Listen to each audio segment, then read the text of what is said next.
Hi, this is Mary Humphrey Coaching. Welcome to my channel, or welcome back to my channel.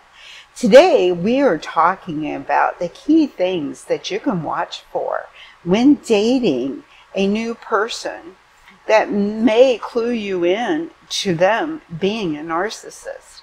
If you've ever had a love relationship with a narcissist, such as a marriage or dating, and something along that lines, and you've gotten involved with the narcissist and you've gotten in deep, you may have gone back later and said, wow, how did that happen?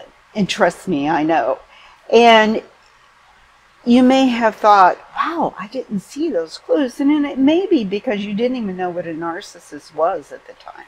If someone meets the majority of the characteristics of a narcissist, we're going to call them a narcissist. We don't like throwing that term around just because someone acts narcissistic. It's really important to understand that that diminishes recognizing a true narcissist. So, with that being said, we're going to get on with the topic today. How can you spot a narcissist early in your relationship when you're just dating, perhaps? Number one is they are charming at first. Boy, they are good at fooling people. They could be good at fooling your parents or your friends, and even you. They throw on the charm. They're really good at being deceptive. They want to draw you into their web of narcissism without you realizing it. And once they have drawn you in, and your family in, your friends in, and your being in, it's harder for you to break away, but we'll talk about that. Two, they love bomb. I've had experience with people that have said, I'm the best lover in the world. Or they say, oh, I love you so much. And they throw in the flowers, and they throw in the characteristics that come with, I'm the best lover in the world. And they make you feel cherished.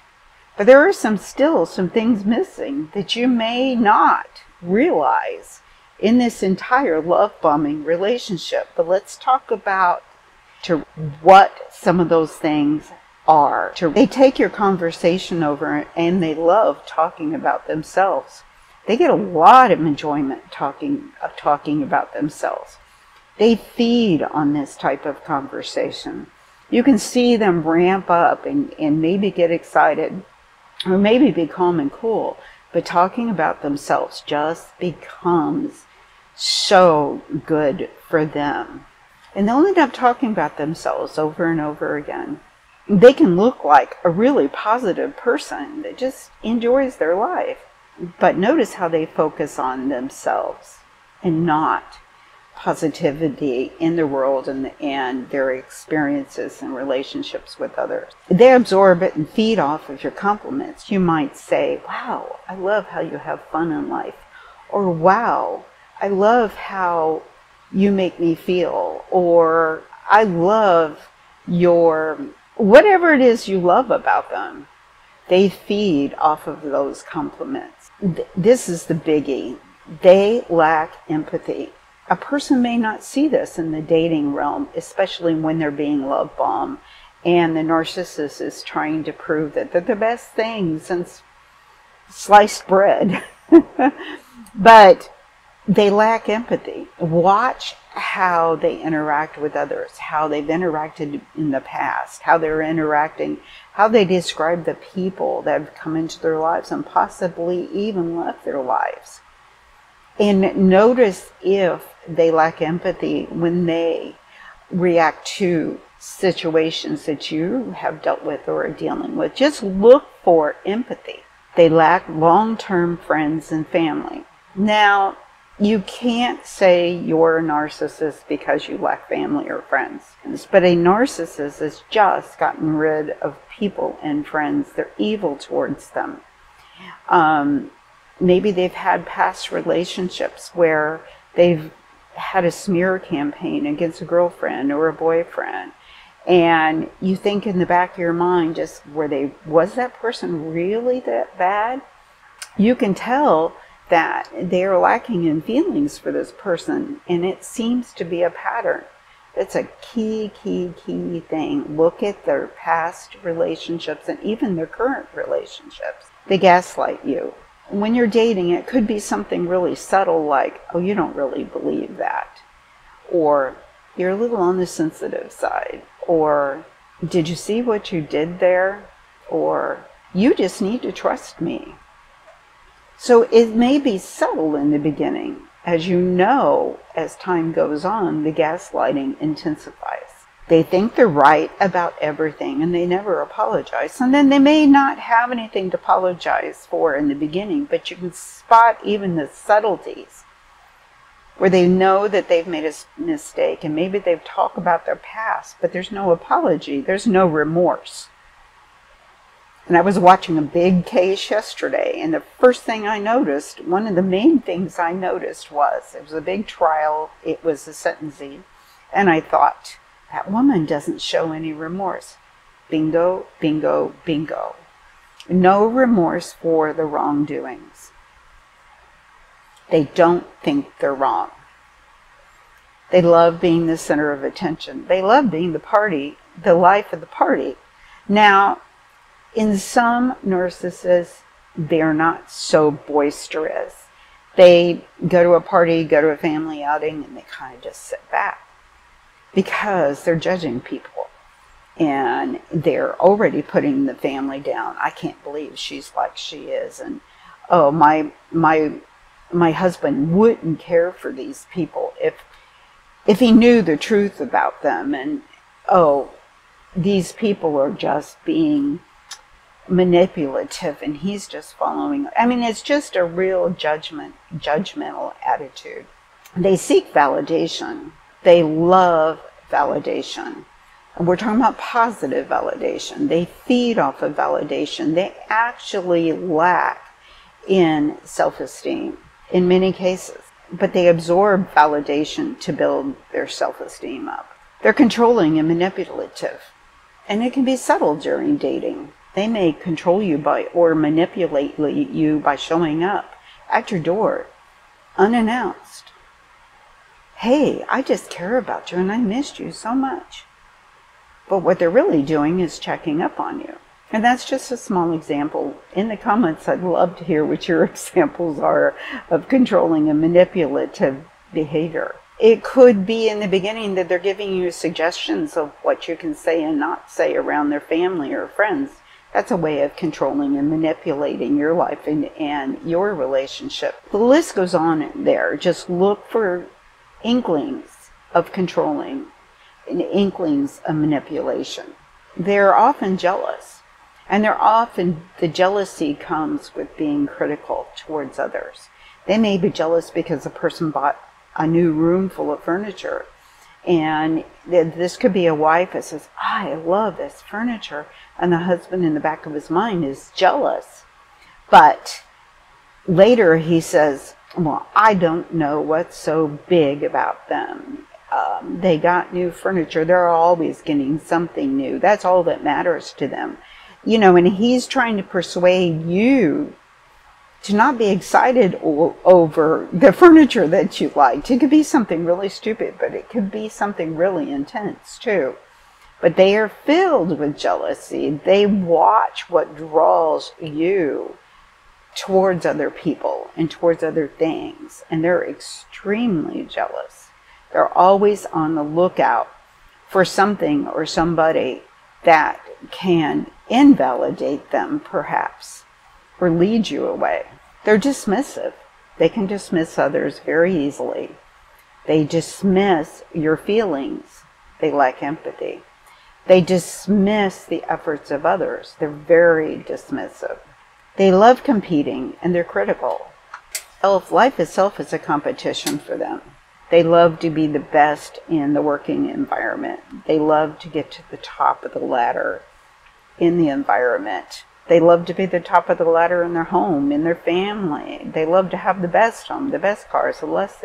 I have had experiences with narcissists through myself and through clients that do not meet the average competitive persona. So in other words, they kind of just sit back. They don't do the work to get the best car or the best house and the best clothing, and that lifts them way up and looks as if it helps them to feel as though they're better than anybody else. They've gotten to their rankings and they're continuing to go up those rankings. Not all narcissists are there. Some narcissists are willing to sit back and control. Say a husband is controlling his wife, or a wife is controlling her husband. That she may just sit back and say, well, I'm not going to make myself look so good, but I'm going to make sure they take care of me. I don't care how good I look. I just care that they take care of me and that they follow my commands, and that when I gaslight them or I manipulate them, they follow my lead. That's what matters to them. And they're all competitive to a degree. It depends on what they're competing for. It could be their sexual life. They're competing to have the best lovers, the most intense affairs. And that's behind the scenes. And that could be driving them as well. It's not the car. It's not the house. They have a sense of entitlement. People owe them something. Life owes them something. Because they're just who they are. Whether they work for it, whether they've earned it, they are entitled to it. Just because they are who they are. They do not take responsibility. This means that they don't take responsibility for their wrongs. Instead of saying, I'm sorry for doing that, and I am going to try to stop, they will say instead, I'm sorry that you feel that way. I'm sorry that you see me as being wrong. Instead of saying, I'm sorry, I made a mistake, I was wrong, I'll do better next time. I'm sorry, I made a mistake, I'll try to never do that again. I'm sorry, let's work together and let's try to make amends. There is no sorry, there is no remorse, let's say. That's the type of sorry we're looking for here. They cause you to doubt and to second guess yourself. So instead of saying to yourself, well, I absolutely know that I'm okay. I know I made the right choice. I know I didn't deliberately hurt him. I know I didn't make that mistake. I know. And you can use your brain and use your head, and you know what's the difference between right and wrong. But this person, this narcissist, can lead you to doubt yourself, to second guess yourself. It happens through emotional challenges. It happens through gaslighting. It happens through their behavior. We're going to sum this up. I want you to know what gaslighting is. I'll provide a link to my video where I talk about gaslighting. Get familiar with gaslighting before you date someone. Gaslighting is a way for the narcissist to gain control of you. It's emotional manipulation. It can result in you doubting yourself. I can't say that enough. As if you're not good enough. And you start believing what the narcissist says about you. I want you to always be aware of what's going on in your relationship. I'm not telling you don't ever trust anyone again. I'm not saying don't trust or be the person that has trust issues that needs professional help. But guard your trust, guard your heart. Don't let love fog your mind. Stand up for yourself. Allow yourself to be who you are in these fresh relationships. In any relationship, allow yourself to be who you are. Live your life according to your beliefs and your core values. You must be true to yourself. Get a support system and hold on to them. The narcissist's friends and families are often not the tribe that you can trust. So don't think I'm going to grow this family and this tribe of friends once this relationship starts growing. And it can be that way. You can actually gain a whole family of wonderful people, but you can also gain a whole family of narcissists or a whole tribe of friends. Friends that have your back will be honest with you. They're going to tell you when they see you make mistakes. in a diplomatic way. They're going to have your back. They're going to watch out for you, and they're going to say, I think you're going down the wrong path. They're going to have your best interest at mind. I want you to follow your intuition. Look at the person's past, their present relationships, and watch their behavior and how they treat people, as well as how they perceive themselves. All of this is key. I'm going to repeat myself. Follow your intuition. I'm reading my script. Look at the person's past, their present relationships, and watch their behavior and how they treat people, as well as how they perceive themselves. Set clear boundaries from the beginning. This will ensure you are aware of what you'll tolerate and what you will not. This sets the framework for the person that you're dating from the get-go. This alone helps you to steer potential narcissists away. They don't want to get involved with the person that's already educated on their potential tactics. They just don't want that to happen. They're going to look for someone lacking in self-esteem, or someone that has a ton of empathy, and someone that they can mold very easily into their little web. Take care of you always. Take care of you always. Do not dive into a relationship head first.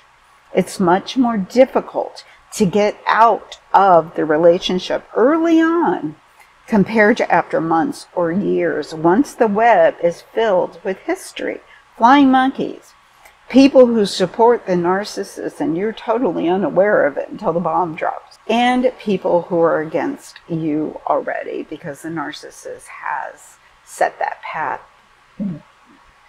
in preparedness for the day that you possibly try to fight, or for the day that you possibly try to withdraw. They have built a huge army of people around you with a wall that's hard to get out of, but you can do it. So these are the things that I actually listed 17 things to be aware of when you're in an early relationship. I'm going to wrap this video up. If you like this video, please click like. If you haven't subscribed, I need to ask you to subscribe. Help a newbie out. And I want you to share this video with others. If you know someone that is in a relationship that sounds like what I've described, please share this video with them. We need to keep getting the word out there so we have fewer and fewer victims of narcissism. I believe the numbers are growing. In today's society, there's more and more narcissists. There's more and more evil. But this is a good fight, and I want you to keep up the good fight. And if you are a believer, God bless. If you're not, I hope you have the most wonderful day, whoever and whatever. Just have a beautiful day. Thank you.